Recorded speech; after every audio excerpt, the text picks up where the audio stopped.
Hi, today I'm reviewing the Peach and Lily Retinal for All Renewing Serum. And really quick, I just want to say I'm Sarah from No BS Beauty. If you want to help support the channel, share this video, give it a thumbs up, subscribe, and click the links below. Check out my Patreon community. I purchase everything with my own money and never take or do any sponsored videos. So, anyway, someday I'll memorize that one. The other one I said for years, so it's going to be hard to memorize the new intro. So, okay.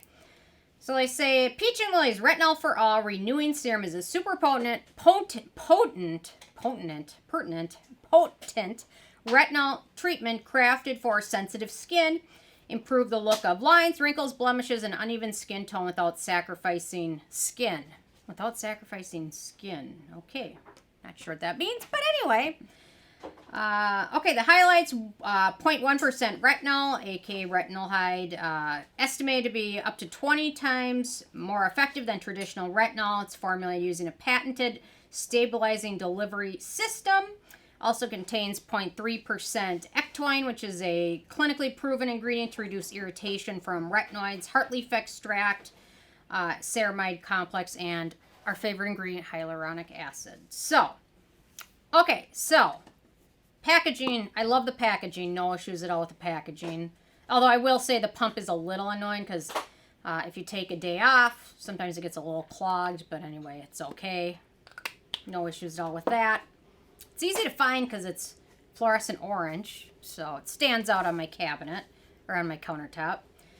Okay, in terms of denatured drying types of alcohol, it does not contain any of those. In terms of fragrance, it has no real scent to it, but it does contain gardenia Florida extract, which is an ingredient that can have skin conditioning properties, but it also can give products a scent and has a potential to be irritating. I don't notice any scent in this one at all. It also contains Lonicera caprifolium flower extract, which is a perfuming ingredient. They're probably more in here to cover up any like chemical scent, more to give it than to give it a scent, because it really has no noticeable scent to it. So anyway. So if you have very, very, very sensitive skin, keep that in mind. Although those two ingredients are super low, they're not like an essential oil, which can be more irritating. So anyway, keep that in mind, but it's not an issue for me, which my skin's pretty sensitive as well as my nose. Okay, the manufacturing location for this one is Korea, so no issues with that. So ready for the fluorescent yellow appearance of this because it is hot yellow. It looks like mustard. It's fluorescent yellow. When you put it on your face, you will notice it. So I don't recommend using this in the daytime because of that. Because you will it will give you a yellow look throughout the evening until you rinse it off.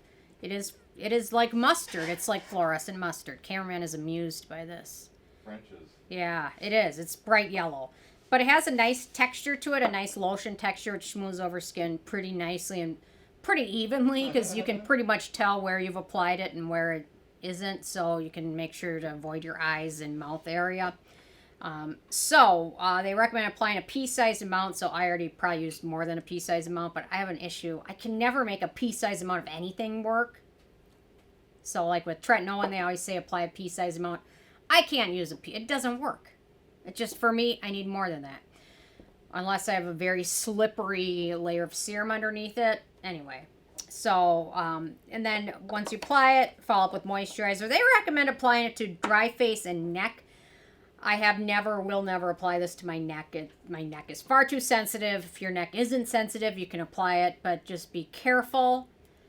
Maybe use a weaker retinol product. The Good Molecules Gentle Retinol Cream is a great option for that. This one, careful on your neck. That's all I'm going to say. Okay, so I end up using this at night, so they recommend starting once weekly and increase frequency as needed. Start out slow. This is going to be stronger than most retinols that you've used. This one is the same strength as the Geek and Gorgeous A-Game 10, so if you've been able to use that, it's probably not going to have any issues with this. So I've been using this at night after the Klairs Midnight Blue Calming Cream, and then I follow it up with the Stratia Skin Liquid Gold, and then I finish it off with the CosRX Snail Cream. So after the liquid gold, my face tends to look very, very yellow. So anyway, so if you have any irritation, dryness, slow it down a little bit. Typically how I've been using this is every other night, and then And the alternating nights, I'll use my exfoliant, so it seems to work well. And be sure to use sunscreen in the daytime when you're using this or any other product, but be sure to use sunscreen because it can make your skin a bit more sensitive. Okay, so, in terms of animal testing, this is vegan and cruelty-free, so no issues with that. In terms of performance, it does a nice job helping with fine lines, wrinkles, brightness, as well as skin texture. It also helps prevent breakouts a bit. I didn't have any issues with dryness, redness, or flakiness using this, but I'm an experienced retinoid user. I've been using retinoid products for years now, so if you're newer to them, that there might be a longer period of adjustment and just be slow. Keep using very hydrating products with it in the daytime and with this as well.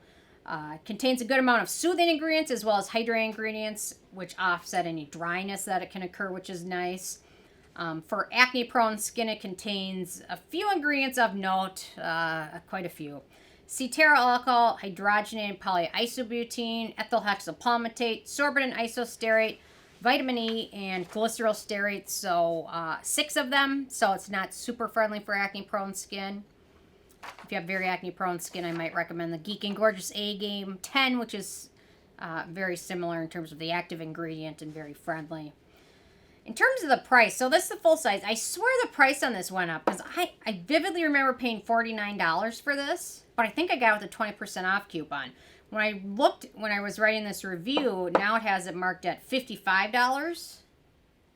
So maybe it went up $6, or maybe I'm remembering wrong. Or maybe that was the coupon, was I got it for $49. Anyway, so this is the full size, 1 ounce, 30 milliliters, and retails for $50. It's expensive. A little bit goes the okay amount of way, but it's expensive.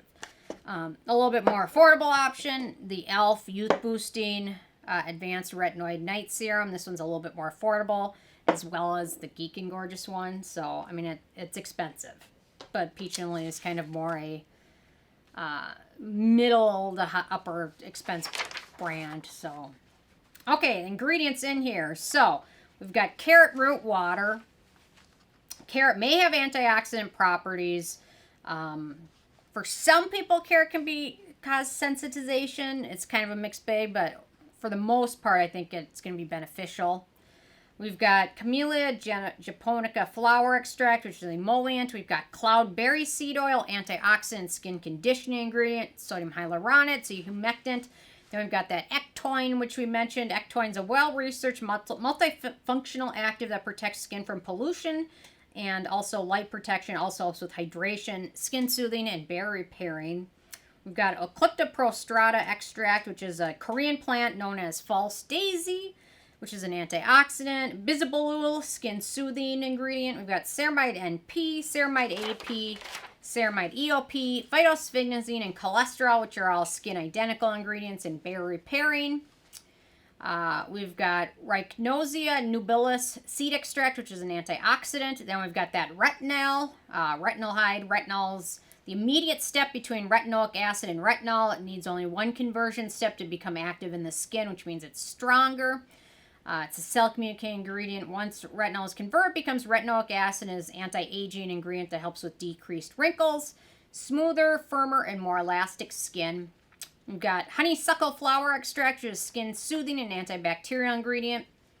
We've got another ingredient that I don't ever remember seeing. It's called faux tea root, and it's a skin conditioning ingredient. Moringa seed oil, it's an emollient. Sesame seed extract, a skin soothing ingredient. Neem extract, another soothing ingredient.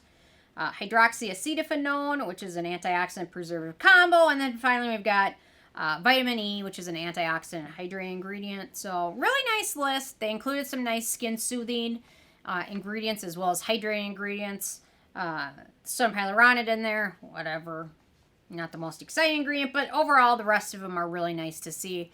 I'm excited to see some retinol-based products coming out lately. It seems like the last few months we've seen a lot of them. I don't know if... I mean, in terms of retinol, the only ones like years ago I can remember being out were the Avene, Retinal, and the Medicate. So up until recently, now we've got all these new ones coming out. So I don't know if they're seeing a gap in the marketplace or what. But anyway, I like seeing it. Okay, then in terms of the it factor, it's a nice option. So there's a few similar products out here, alternatives. So the Youth to the People Niacinamide Retinal Serum is a dupe. That one's going to be more expensive than this one, so you're not really saving anything. Interestingly, the Kate Somerville Delicate Serum is an alternative, although there's no retinol in that. So the Maylove Moonlight Retinal Serum is another one. And then my top pick alternative to this one is the Geek and Gorgeous A-Game 10, which is a little bit more friendly for sensitive skin and acne-prone skin types. And the Maylove one has a little bit of fragrance in it. So overall, in my opinion, the two best alternatives are going to be the e.l.f. one. I'll review this one shortly. Or the Geek and Gorgeous A-Game 10, which is also wonderful. So, the 10 being a perfect score, I give this one an 8. It's very nice. Wonderful, lovely, fluorescent yellow mustard product that I love. And I'll definitely finish this. I don't know if I'd repurchase it at this point because I love the Geek and Gorgeous a little bit more. But it's still a good one overall. So, anyway, interested in hearing from you guys. If you had a chance to check this one out yet or not. If you have what your thoughts are. So, leave a comment. Love hearing from you guys. And stay tuned for more tomorrow. Thank you so much. Bye, guys.